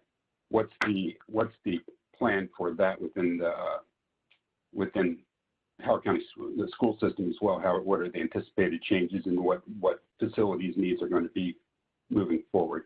I know I talk to my kids and I tell them going forward, there may not be such a thing as a snow day anymore because of what remote learning brings. So I'm just curious as to how it's going to impact that portion of the county as well. Thank you, Dan. I think these are all really good points there. Thank you. Barbara, you are up. Go ahead. Good morning. I'm Barbara Lawson, and I'm a community volunteer, retired, and have been on the committee for several years. The things that I hear are mostly anecdotal. I've heard from several moms that are still trying to work and maintain a household and try to keep on top of their kids in terms of their homework and their experiences being online. So that it feels very challenging and they feel kind of burned out and tired and neglected. In my church, we're experiencing some financial challenges because of how offerings are done, but also the rental income for weddings and other activities that happen within the church is off. Probably my biggest area of concern is around elder care. No, there's another one. Food insecurity is huge. I regularly am taking food to the community care organization, and the line is unbelievable in Wild Lake. And when I read daily their reports, I see that wherever they are, they're impacted. And I know the Community Action Council is also being hit really hard. The food bank is stressed. But then I'll move on to elder care. I have a number of friends that have not seen their parents since March. And during this time, my mother died in a memory care facility. And I think it's not just the visitation that is hampered, but the ecosystem within our elder care facilities is hugely stressed. And I don't know that we've given enough concern and resources to that population. So those would be the areas that I'm most concerned about. And it's more anecdotal than having any real numbers to put behind it. Thank you. Thank you, Barbara. It's still great information to know about, to share about, especially the nonprofits and the community needs there for the elderly, etc. I think that's very to the point. I think Milton has a conflict from CA, and Leonardo also seems to have left, right? Leonardo, I think you already have another meeting now. So I'll go to the next one, Steve. And Steve, by the way, I thank you so much for agreeing to be the vice chair again. And it's a big assistance and to the whole committee. And thank you for agreeing to serve again. Go ahead, Steve. Hello, everybody. Steve Pointot. I am CIO at Howard Bank. I've been on the committee a number of years, a resident of Howard County for a number of years. And you know, it's been an interesting time at the bank. You know, we started the pandemic with, you know, processing a significant amount of PPP loans, kind of all hands on deck. Almost everybody at the bank was involved trying to help get money out to our clients as quickly as possible to help them through this. Now we're trying to take them through the confusing process of the forgiveness process of the PPP loans. It's not clear, it's not easy, and it continues to change. So we're working with them trying to do that. We were a company that was not remote, and we took a company that was not remote and made it remote in a couple of weeks, and have been able to function. And I would say, you know, 3 months in, everybody was, hey, this is great. We were able to function. We're able to help our clients. We're able to take care of our families. And now we're all at the point now where I think we're ready to kind of, like everybody else is, to kind of be back to normal, but we know we've got a long way to go for that. So I don't know that we'll be giving up any of our office space, but I do believe we'll be changing how we work on a go-forward basis. We continue to focus on our clients and what we can do to help them through this. We know that the small business community is the backbone of our community, not only from the services they provide, but the jobs that they provide as well. You know, we try to do whatever we can to help them, and that's a kind of a key focus. We're also, as a business ourselves, you know, focused on making sure that we're doing things prudently. We're not growing positions. We're trying to keep everybody employed that we have on board, and trying to, you know, continue to provide the services that we have without having to grow our expenses so that we can maintain. Personally, you know, I've got my oldest is a junior at the University of Maryland. It's been a very interesting year for her, going through what she's going through, going to campus, being remote, back and forth, and two other children in the Howard County school system. My youngest of which is really enjoying remote learning at 14. He seems to be able to handle it well.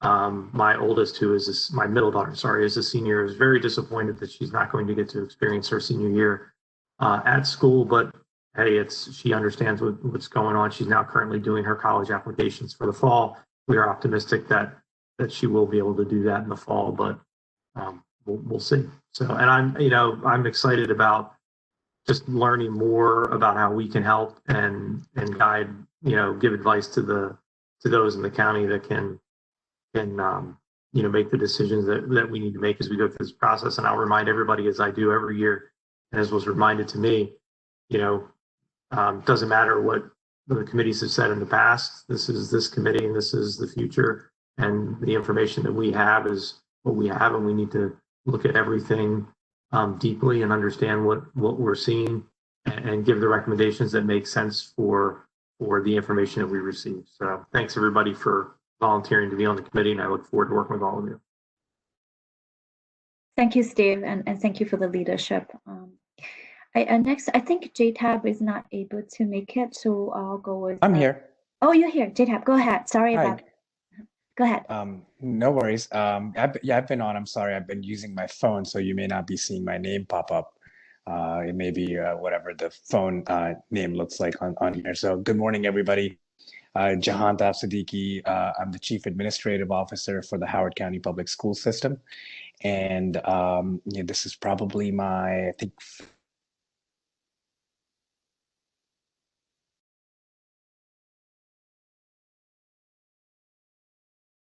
I think your voice was lost in the middle of the sentence. Hello? Can you hear us? Can you hear me? Yes. Yes, we're Okay. good now. Okay, go All ahead. right, perfect. Sorry.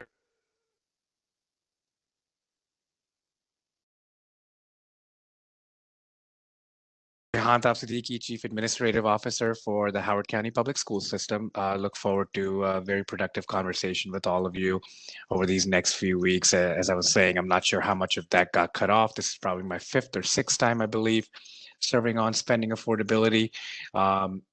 I oversee the school system's budget, finance, and communications operations, and we have been, as some of you shared, and Steve, you talked about your children's experiences with virtual instruction and hybrid learning. We've been in a virtual mode since the pandemic started on March 16th, March 16th was the first Monday that we were closed for.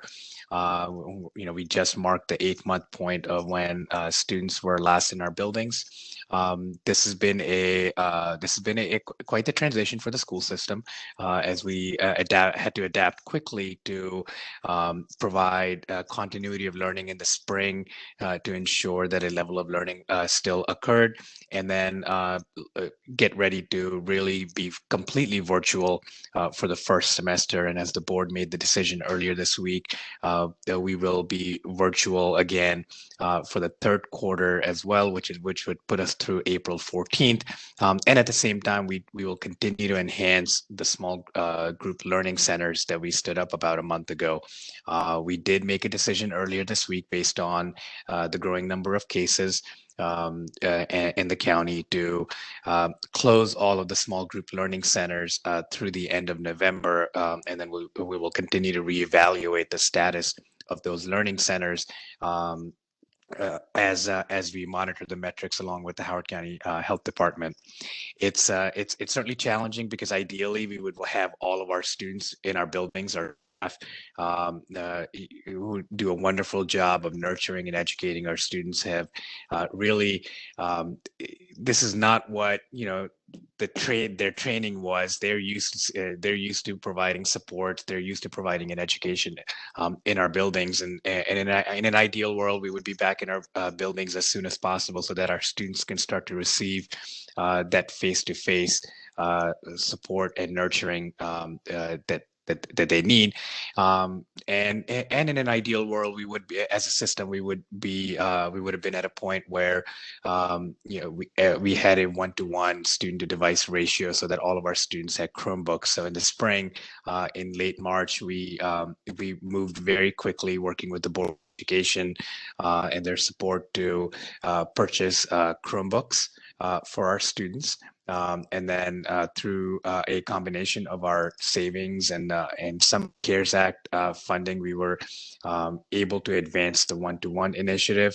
Now, the challenge for us has been that there is a national or an international backlog of Chromebook orders. So while we have the sufficient funding to achieve that one-to-one ratio, we are still waiting on some of those shipments, and anxiously anticipate every time we're expecting a shipment, because that means the faster we can roll out those devices to our students. At this point, we've provided devices for all elementary students, and then we are working to ensure that any middle and high school students who need a device, to get them a device, whether it's a Chromebook or a repurposed laptop from our schools, at least until we get the new Chromebooks delivered. It's certainly been a budget challenge for us as well. We've seen about $23 million in unanticipated COVID-19 related costs for a combination of technology, PPE, food services. As you know, we have been providing food and grab-and-go meals to all of our students since the pandemic started, and we continue to operate all of our meal sites daily. Thanks to the U.S. Department of Agriculture and their support, we are able to provide meals for all Howard County families and students, or I'm sorry, all Howard County students under the age of 18, without anybody having to pay. So that's been one operation that we've been able to continue through the summer and into this year. And that approval from USDE while it is subject to available funding, that approval is through the end of the current school year, or at the end of the current fiscal year. So we have that. With the board's decision on Monday, we are evaluating our budget and really understanding where we might see some savings and where we might see some additional expenditures in providing resources and standing up additional small learning centers, so that some of our students who are the most vulnerable can come in and receive the supports and services in person that they may need. So we are reevaluating that, while at the same time looking ahead to fiscal year 22. And the biggest conversation for us really there is the sustainability. While we've been able to use these one-time savings and the CARES Act funding to help us stand up the technology that we need and help us stand up the infrastructure that we need to support virtual instruction, we do need to talk about how we would sustain that moving forward into future years. One of the data points that I used with some business leaders recently was we went from supporting device usage in our buildings to some of our computer labs and some of our carts, and supporting our over 8,000 full-time staff members with their technology, to now supporting nearly 60,000 students and their families with their devices, including providing technical support, providing help desk support, without really any increase in staffing. So that's certainly something that has put a strain on the system, and we now need to look at how do we sustain that infrastructure. So certainly lots of challenges there from an education standpoint, but also lots of budget issues, and I'm sure we'll have lots of conversations over these next few weeks. Thank you, Jithab.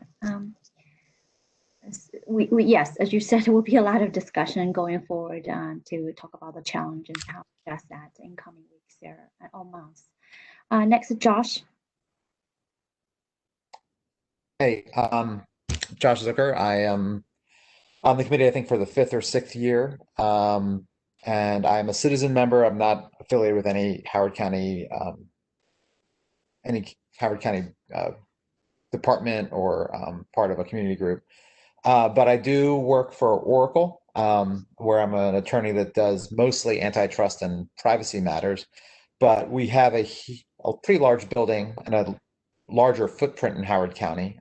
We have a building you can see from 95 in Columbia Gateway, where we have 400 workers. And then we have another building, which is essentially in Anne Arundel County at Annapolis Junction that works with NSA that has another 600 workers. So we all in have a Howard County presence of around 1,100 Oracle employees who right now, except for those that have to work in a SCIF, are all remote. And we will continue to be all remote until at least next September. So as folks have said previously, Todd and Dan and others, that the impacts that this has on commercial real estate are immense, and we're going to have to figure out how we go about preparing Howard County for an environment where I think what has happened is that the economy, as far as work from home, has, no pun intended, zoomed ahead 15 years. We at Oracle do cloud computing and software, and we can be all remote. And obviously our customer base has expanded tremendously because more companies need to be in the cloud, more commercial has to be in the cloud.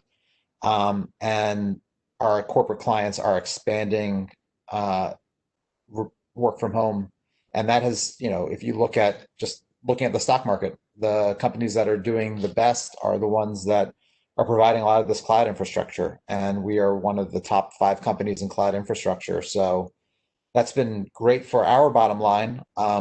Obviously, what people have been saying is that this is a K-shaped recovery, even if we are in a recovery at all, where there are certain companies that just by how they have their products situated are taking off, and a lot of other companies aren't. If you subtract out from the S&P 500 that Amazon, Facebook, Google, Microsoft, Apple were actually have year-over-year losses.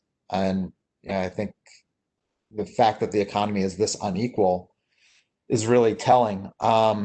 So that has to be part of our discussion because, quite frankly, if Oracle, with a huge office building in Columbia Gateway, doesn't necessarily need our commercial real estate footprint there, and we're not going to have employees inside that office until September at the earliest, there's got to be dozens of law firms, everything else that that are going to be in the same boat.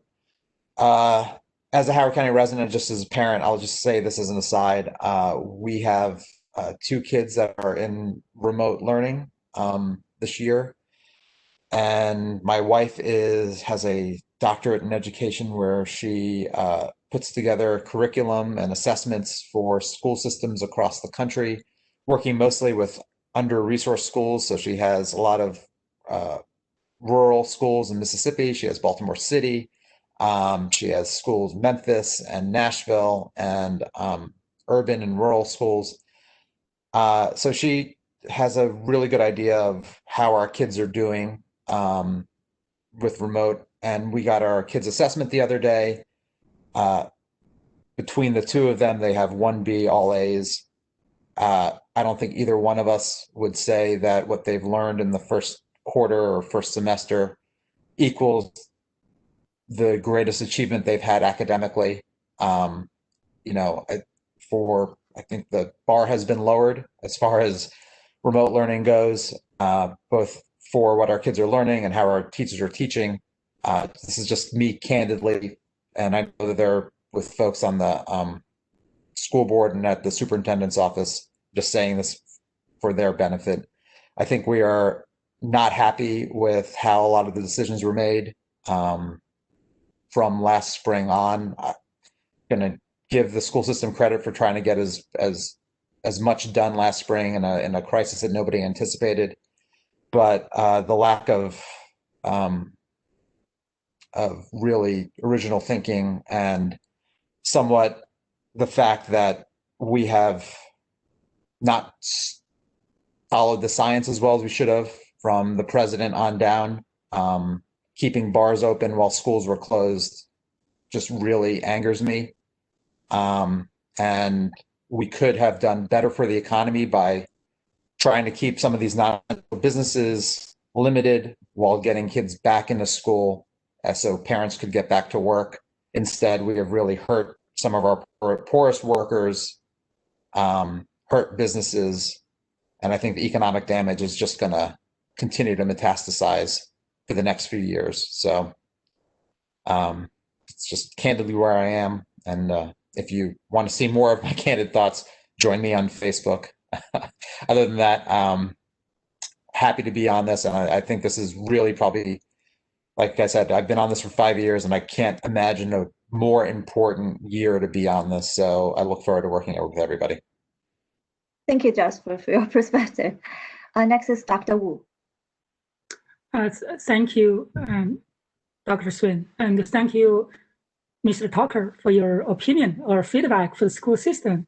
And this is Dr. Chow from Howard County Board of Education. And Mr. Siddiqui introduced a lot. I think for me, I just want to talk about from some other different perspective. I think many people may realize we have a student enrollment decline around 2000. And in normal, we actually have 800 to 100 student increase. So that means in total, we see around 3,000 students decrease this year, unfortunately. And for me, I think I really worry about the quality of virtual learning. We heard a lot about from the community and students, and we're trying our best. I think this never happened before. It's just unfortunately difficult, and it takes time, and there's so many constraints. So I think we'll keep really try to explore, try to see how we can improve. And we worry about the mental health of our students. And just this week, we actually heard about another suicide of our high school students. And it's really heartbroken for me to hear that. I think we just really need to really keep talking with our families and students, make sure they take care of themselves very well during this difficult time.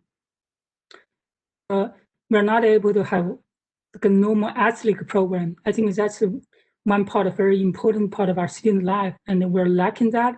That really kind of increases their mental pressure as well.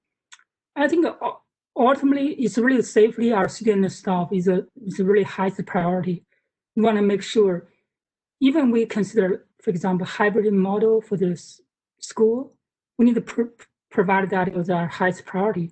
Make sure anything we're done properly.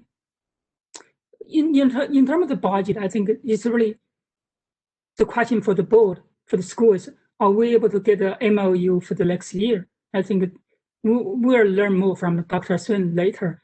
What's the budget prediction? And if we're not able to get that, how we're able to handle that? I hope we will get that. So last one, I think is really the capital project. We have 3 ongoing capital projects: High School 13, Highland High School, and Type Spring Elementary School.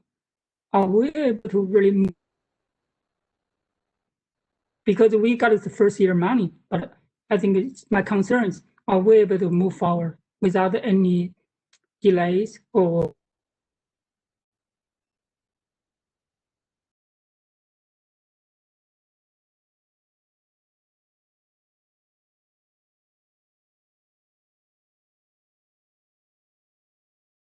see we bridge the gap, not in terms of maybe more than 1 year, right? Are we able to really help them maybe next summer? Because I believe with the situation improving,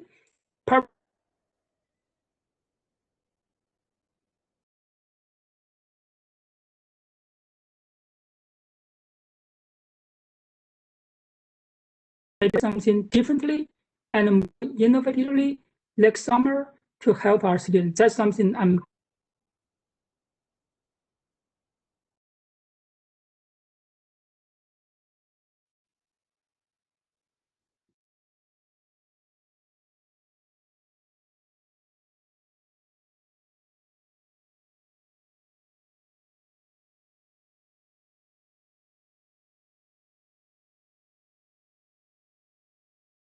Hello?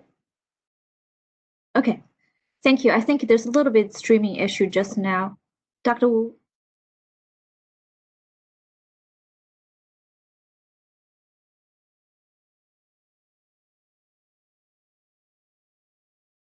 I think we cannot hear you now. Previously, it's doing fine. It just now started to some streaming. I think you finished talking. Okay.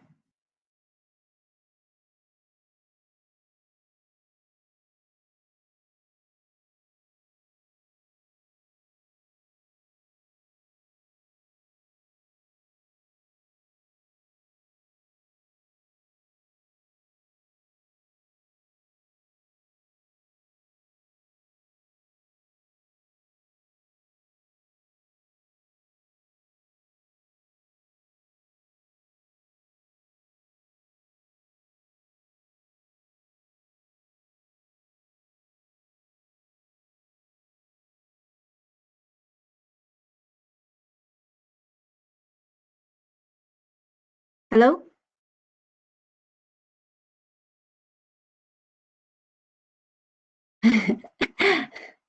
I really couldn't hear anything currently.